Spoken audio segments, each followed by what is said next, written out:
ప్రణాళికాబద్ధంగా నడపవలసిన రాష్ట్ర ఆర్థిక వ్యవస్థను ఒంటెద్దు పోకడలతో స్వంత జాగీరుల ఆర్థిక క్రమశిక్షణ ఏమాత్రం పాటించక గత ప్రభుత్వం చేసిన తప్పిదాల పర్యవసానం మేము ఈరోజు వారసత్వంగా అందుకున్నాం.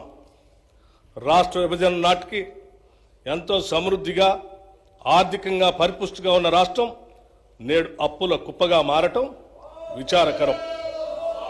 కనీసం రాష్ట్ర ప్రభుత్వ ఉద్యోగుల వేతనాల చెల్లింపులకు, పెన్షన్ చెల్లింపులకు కటకటలాడి సరైన కాలంలో చెల్లించకపోవటం వారి ఆర్థిక క్రమశిక్షణ రాహిత్యానికి, ప్రజా సంక్షేమంపై నిర్లక్ష్యానికి మచ్చుతునక మాత్రమే.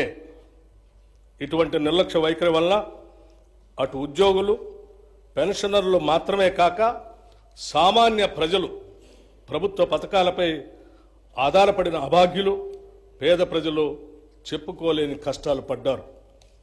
మా ప్రభుత్వం ఏర్పడే నాటికి కుంటుపడిన ఆర్థిక వ్యవస్థను గాడిలో పెట్టడం మేము ఎదుర్కొన్న పెను సవాలు. తలకు మించిన రుణభారం ఉన్నప్పటికీ దోబరా ఖర్చులు కట్టడి చేసి ఆర్థిక క్రమశిక్షణతో పాలన ప్రారంభించాం. తద్వారా ఉద్యోగులకు, పెన్షన్దారులకు సకాలంలో జీతాలు చెల్లించడానికి వెసులుబాటు కలిగింది. ఈ సంవత్సరం మార్చి నెల నుండి 3.69 లక్షల ప్రభుత్వ ఉద్యోగులకు, 2.87 లక్షల పెన్షన్దారులకు క్రమం తప్పకుండా ప్రతి నెల మొదటి తారీఖున జీతాలు, పెన్షన్లు చెల్లించడానికి మా ప్రభుత్వం చర్యలు తీసుకుంది. డిసెంబర్ 2023లో మా ప్రభుత్వం రాష్ట్ర ఆర్థిక స్థితిపై శ్వేతపత్రం విడుదల చేసే నాటికి 6,71,757 కోట్ల రూపాయల అప్పులు ఉన్నట్లు తేలింది.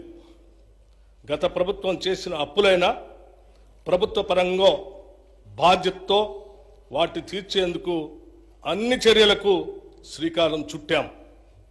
మా ప్రభుత్వం ఏర్పడిన తర్వాత 35,118 కోట్ల రూపాయలు రుణాలు తీసుకోగా, గత ప్రభుత్వం చేసిన రుణాలలో అసలు వడ్డీలతో కలిపి 42,892 కోట్ల రూపాయలు బకాయిల్ని చెల్లించాం. అంటే మా ప్రభుత్వం తీసుకున్న రుణాల కన్నా 7,774 కోట్ల రూపాయలు ఎక్కువగా రుణాలు ఈ కొద్ది నెలల్లోనే చెల్లించడం ద్వారా మా చిత్తశుద్ధి అర్థమవుతుంది. గత ప్రభుత్వం నిర్వాహకం వల్ల చివరికి అప్పులు కట్టడానికి కూడా అప్పులు తీసుకునే పరిస్థితికి రాష్ట్రం దిగజారింది.